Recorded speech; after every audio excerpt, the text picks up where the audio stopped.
ఓం శాంతి 23/5/2024 మధురమైన పిల్లలు, మీరెప్పుడూ విఘ్న రూపంగా అవ్వకూడదు.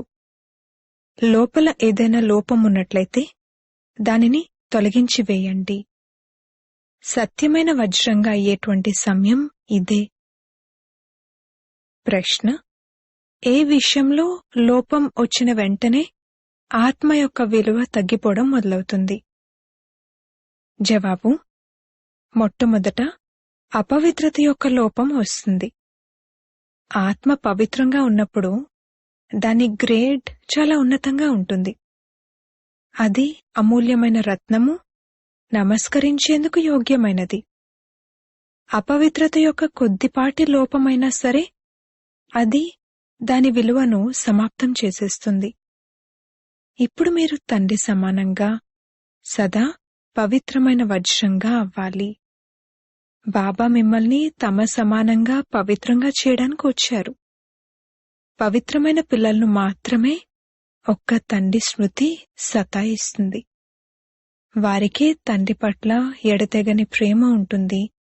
వారెప్పుడూ ఎవరికీ దుఃఖాన్నివ్వరు, చాలా మధురంగా ఉంటారు. ఓం శాంతి.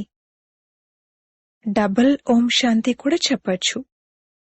ఇది పిల్లలకు కూడా తెలుసు మరియు బాప్దాదాకు కూడా తెలుసు.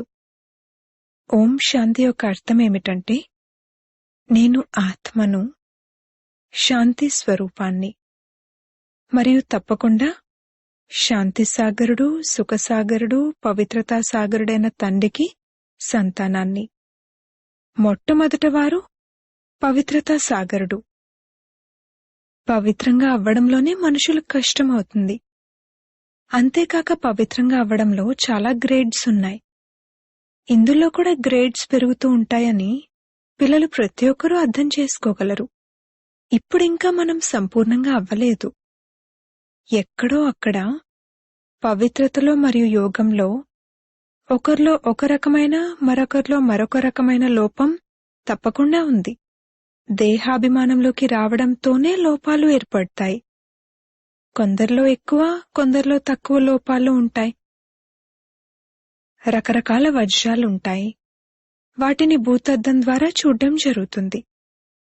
ఏ విధంగానైతే తండ్రి యొక్క ఆత్మ గురించి అర్థం చేసుకోవడం జరుగుతుందో అలాగే ఆత్మలను అనగా పిల్లలను కూడా అర్థం చేసుకోవాల్సి ఉంటుంది. వీరు రత్నాలు కదా. రత్నాలందరూ కూడా నమస్కరించేందుకు యోగ్యులు. ముత్యం, మాణిక్యం, పుష్యరాగం మొదలైనవన్నీ నమస్కరించేందుకు యోగ్యమైనవి. అందుకే అన్ని వెరైటీల రత్నాలు ఉపయోగించడం జరుగుతుంది. నంబర్వార్ పురుషార్థానుసారంగానైతే ఉన్నారు కదా. అనంతమైన తండ్రి అవినాశి జ్ఞానరత్నాల వ్యాపారి అని, వారు ఒక్కరేనని అర్థం చేసుకుంటారు. వారిని రత్నాల వ్యాపారి అని తప్పకుండా అంటారు.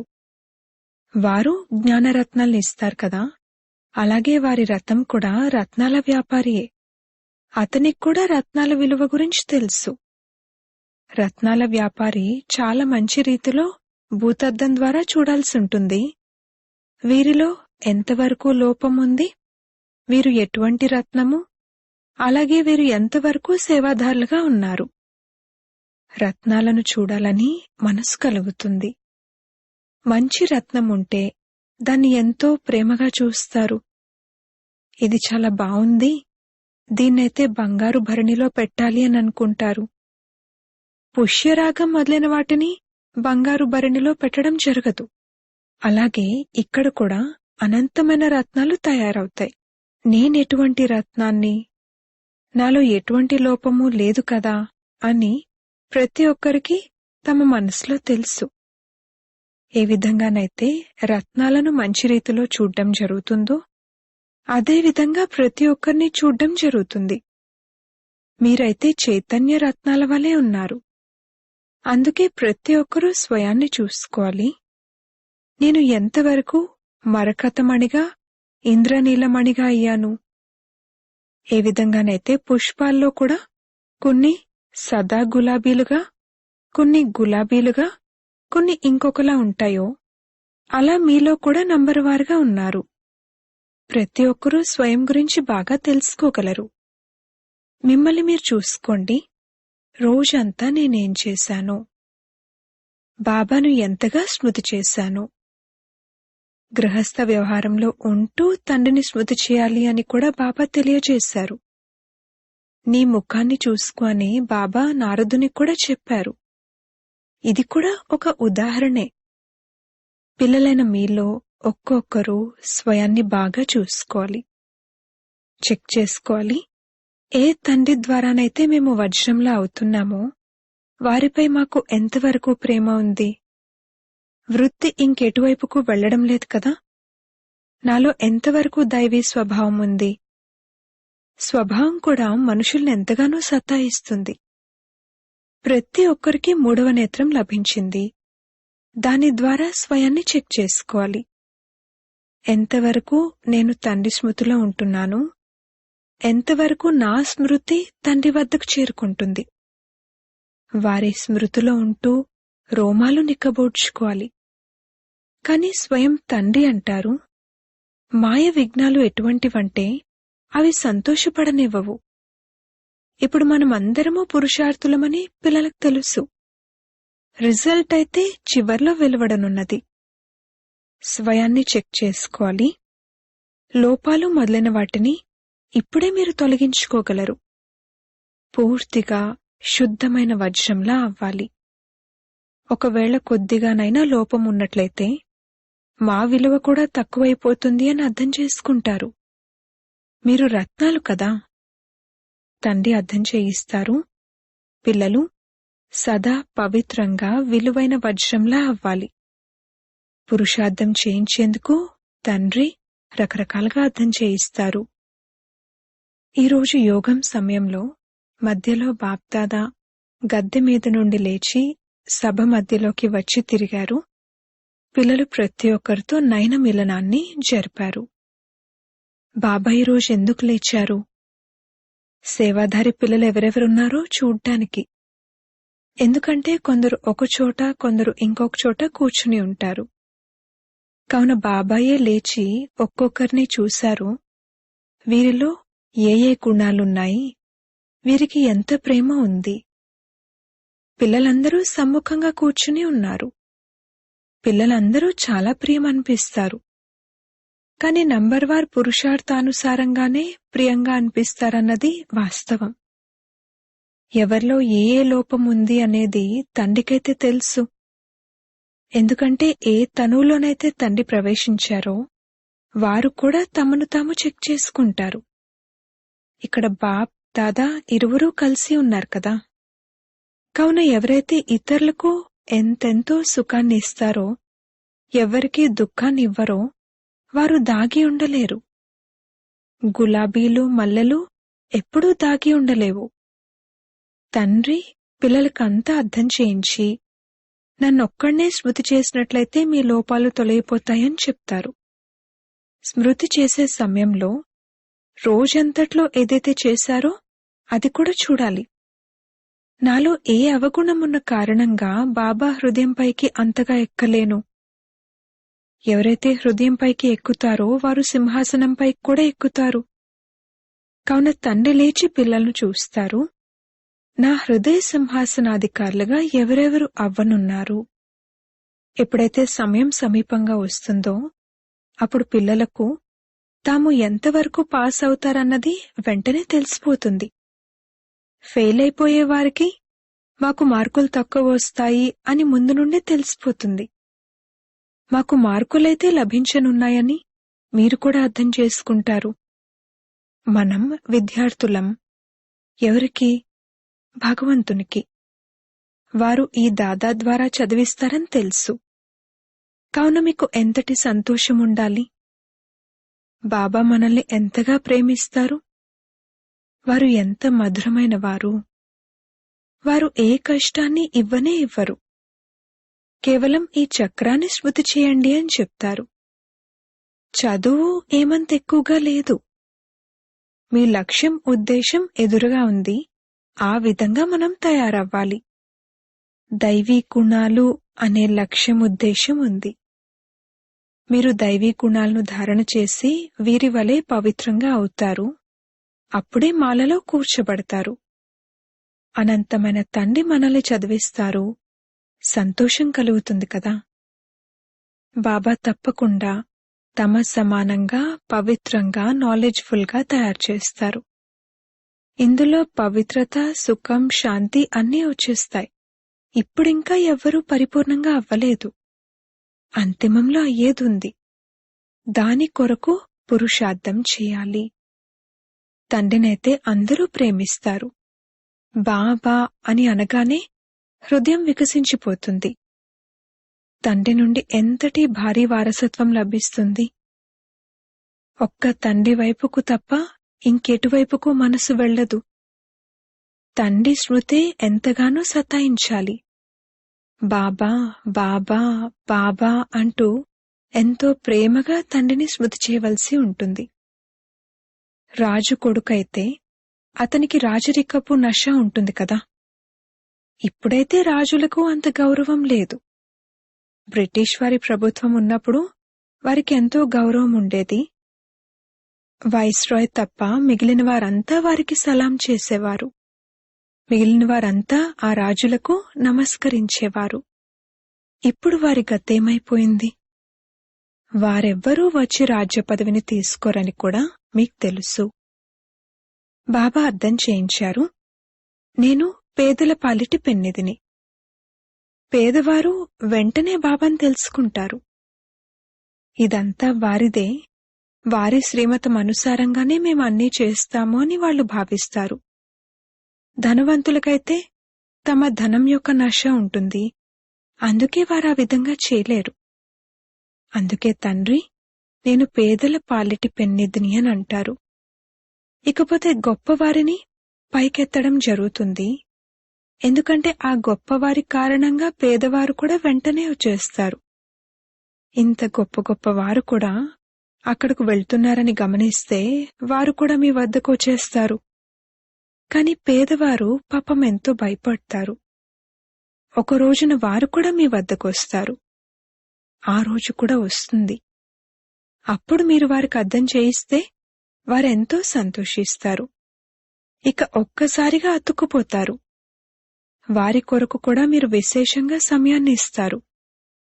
మేమైతే అందరి ఉద్ధరణ చేయాలని పిల్లల మనసులో అనిపిస్తుంది. వారు కూడా చదువుకుని గొప్ప ఆఫీసర్లు మొదలైన వారిగా అవుతారు కదా. మీది ఈశ్వర్య మిషన్. మీరు అందరి ఉద్ధరణ చేయాలి. శబరి ఇచ్చిన రేగుపళ్లను తిన్నట్లుగా గాయనం కూడా ఉంది కదా. దానం ఎల్లప్పుడూ పేదవారికే చేయాలి, షావుకార్లకు కాదు అని వివేకం కూడా చెప్తుంది. మీరు మున్ముందు ఇవన్నీ చేయాలి. ఇందులో యోగబలం కావాలి. తద్వారా వారు ఆకర్షణలోకి రావాలి. యోగబలం తక్కువగా ఉంది, ఎందుకంటే దేహాభిమానం ఉంది. నాకు బాబా స్మృతి ఎంతవరకు ఉంది, నేను ఎక్కడా చిక్కుకోవడం లేదు కదా అని ప్రతి ఒక్కరూ తమ హృదయాన్ని తాము ప్రశ్నించుకోవాలి. ఎటువంటి అవస్థ ఉండాలంటే ఎవ్వర్ని చూసినా చంచలం అవ్వకూడదు. దేహాభిమానులుగా అవ్వకండి అని బాబా ఆజ్ఞ ఉంది. అందర్నీ మీ సోదరులుగా భావించండి. మనం పరస్పరం సోదరులమని ఆత్మకు తెలుసు. దేహం యొక్క అన్ని ధర్మాలను వదిలేయాలి. అంతిమంలో ఒకవేళ ఏవైనా గుర్తుకొస్తే దండన లభిస్తుంది. మీ అవస్థను ఎంతో దృఢంగా చేసుకోవాలి. అలాగే సేవను కూడా చేయాలి. ఇటువంటి అవస్థను ఎప్పుడైతే తయారు చేసుకుంటామో అప్పుడు ఈ పదవి లభించగలదు అని లోపల భావించాలి. తండ్రి అయితే బాగా అర్థం చేయిస్తారు. ఎంతో సేవ మిగిలి ఉంది. మీలో కూడా బలం ఉంటే వారికి ఆకర్షణ కలుగుతుంది. అనేక జన్మల యొక్క తుప్పు పట్టి ఉందని ఈ ఆలోచనను బ్రాహ్మణులైన మీరు ఉంచుకోవాలి. ఆత్మలందర్నీ పావనంగా తయారు చేయాలి. మనుషులకి తెలీదు. ఇది మీకు మాత్రమే తెలుసు. అది కూడా నంబర్వార్ పురుషార్థానుసారంగా తెలుసు. తండ్రి అన్ని విషయాలను అర్థం చేయిస్తూ ఉంటారు. మిమ్మల్ని మీరు చెక్ చేసుకోవాలి. ఏ విధంగా బాబా అనంతంలో నిలబడి ఉన్నారో అలాగే పిల్లలు కూడా విశాలంగా ఆలోచించాలి. తండ్రికి ఆత్మలపై ఎంత ప్రేమ ఉంది. ఇన్నాళ్ళు ఆ ప్రేమ ఎందుకు లేదు? ఎందుకంటే లోపాలతో ఉన్నారు. పతిత ఆత్మలను ఏం ప్రేమిస్తారు? ఇప్పుడైతే తండ్రి అందర్నీ పతితుల నుండి పావనులుగా తయారు చేయడానికి వచ్చారు. కావున ప్రియమైన వారిగా తప్పకుండా అవ్వాల్సుంటుంది. బాబా ప్రియమైన వారు పిల్లలను ఎంతగానో ఆకర్షిస్తారు. రోజు రోజుకు ఎంతగా పవిత్రంగా అవుతూ ఉంటారో అంతగా మీకు ఎంతో ఆకర్షణ కలుగుతూ ఉంటుంది. బాబాలో ఎంతో ఆకర్షణ ఉంటుంది. వారు ఎంతగా ఆకర్షిస్తారంటే ఇక మీరు నిలవలేకపోతారు. మీ అవస్థ కూడా నంబర్వార్ పురుషార్థానుసారంగా ఈ విధంగానే తయారవుతుంది. ఇక్కడ తండ్రిని చూస్తూ ఉన్నట్లయితే ఇక మేము ఇప్పుడే వెళ్లి బాబాను కలుసుకోవాలి అని అనుకుంటారు. ఇటువంటి బాబా నుండి ఇంకెప్పుడు విడిపోము అని అనుకుంటారు. అప్పుడు బాబాకు కూడా పిల్లల పట్ల ఆకర్షణ కలుగుతుంది. ఆ పిల్లలది అద్భుతమే. ఎంతో మంచి సేవ చేస్తారు. అయితే కొన్ని లోపాలు కూడా ఉన్నాయి. కాని అవస్థ అనుసారంగా సమయానికి చాలా మంచి సేవ చేస్తారు. వారు ఎవరికీ దుఃఖాన్నిచ్చే ఆసాములుగా కనిపించరు. ఒకవేళ అనారోగ్యం మొదలైనవి వస్తే అది కర్మభోగమే. ఎప్పటి వరకైతే ఇక్కడుంటారో అప్పటి వరకు ఏదో ఒకటి జరుగుతూ ఉంటుందని తాము స్వయం కూడా అర్థం చేసుకుంటారు. ఇది రథమే. కాని కర్మభోగమైతే చివరి సమయం వరకు అనుభవించవలసిందే. నేను ఇతన్ని ఆశీర్వదిస్తాను అనేమీ కాదు. ఇతను కూడా తన పురుషార్థాన్ని చేయవలసిందే. అయితే రథం ఇచ్చారు కావున దానికోసం ఎంతో కొంత ఫలాన్ని ఇస్తాను. ఎంతో మంది బంధనంలో ఉన్నవారు ఎలా ఎలా వస్తూ ఉంటారు. ఎంత యుక్తిగా వదిలించుకుని వస్తూ ఉంటారు. వారికి ఎంత ప్రేమైతే ఉంటుందో అంతగా ఇంకెవ్వరికీ ఉండదు. చాలా మందికి అసలు ప్రేమ ఏమాత్రమూ లేదు. ఆ బంధనంలో ఉన్నవారి ప్రేమతో ఎవ్వరి ప్రేమను పోల్చలేరు. బంధనంలో ఉన్నవారి యోగాన్ని కూడా తక్కువగా భావించకండి. స్మృతిలో ఎంతగానో ఏడుస్తారు. బాబా, ఓ బాబా, మేం మిమ్మల్ని ఎప్పుడు కలుసుకుంటాము? బాబా, విశ్వాధిపతులుగా తయారు చేసే బాబా, మిమ్మల్ని మేము ఎలా కలుసుకోగలము? ప్రేమ అశ్రువులను కార్చే ఇటువంటి బంధనంలో ఉన్నవారు ఉన్నారు. అవి దుఃఖంలో వచ్చే అశ్రువులు కావు. ఆ అశ్రువులు ప్రేమ ముత్యాలుగా అయిపోతాయి. ఆ బంధనంలో ఉన్నవారి యోగం తక్కువేమీ కాదు. వారు స్మృతిలో ఎంతగానో తపిస్తారు. ఓ బాబా, మేం మిమ్మల్ని ఎప్పుడు కలుసుకుంటాము? అన్ని దుఃఖాలను అంతం చేసే బాబా అని అంటూ ఉంటారు. తండ్రి అంటారు, ఎంత సమయం మీరు స్మృతిలో ఉంటారో, సేవ చేస్తారో అంతగా బలం లభిస్తుంది.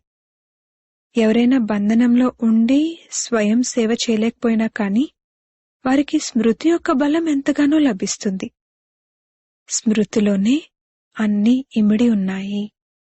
తపిస్తూ ఉంటారు.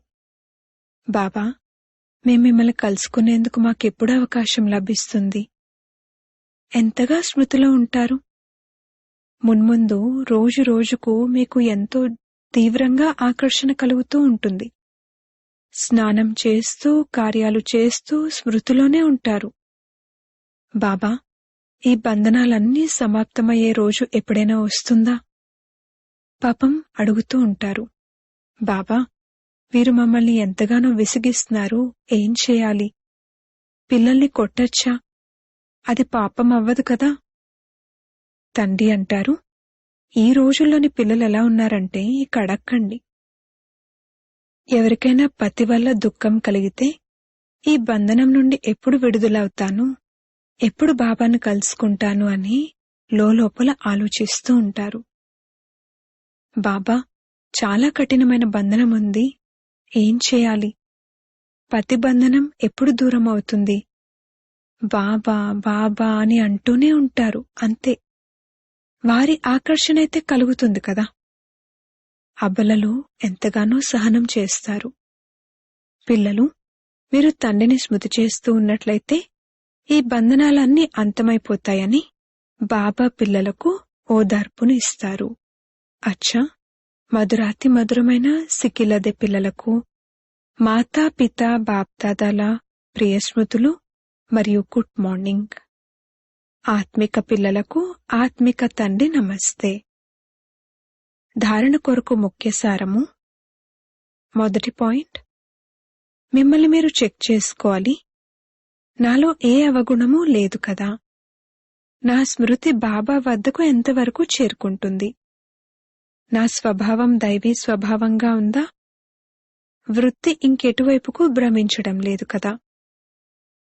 రెండవ పాయింట్, ఎంత ప్రియమైన వారిగా అవ్వాలంటే ఆ తండ్రికి ఆకర్షణ కలుగుతూ ఉండాలి. అందరికీ సుఖాన్ని ఇవ్వాలి. ప్రేమగా తండ్రిని స్మృతి చేయాలి. వరదానము: సహచరుణ్ణి సదా తోడుగా ఉంచుకుని సహయోగాన్ని అనుభవం చేసే కంబైన్డ్ రూపధారీ భవ. మీరు మరియు బాబా సదా ఎలా కంబైన్డ్గా ఉండండంటే ఎవ్వరూ మిమ్మల్ని విడదీయలేకపోవాలి. ఎప్పుడూ స్వయాన్ని ఒంటరిగా భావించకండి.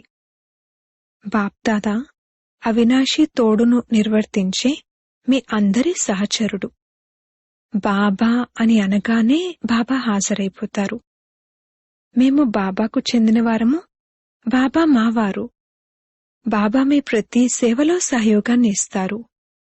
కేవలం మీ కంబైన్డ్ స్వరూపం యొక్క ఆత్మిక నశాలో ఉండండి. స్లోగన్: సేవ మరియు స్వ ఉన్నతి, ఈ రెండింటి బ్యాలెన్స్ ఉన్నట్లయితే సదా సఫలత లభిస్తూ ఉంటుంది. ఓం శాంతి.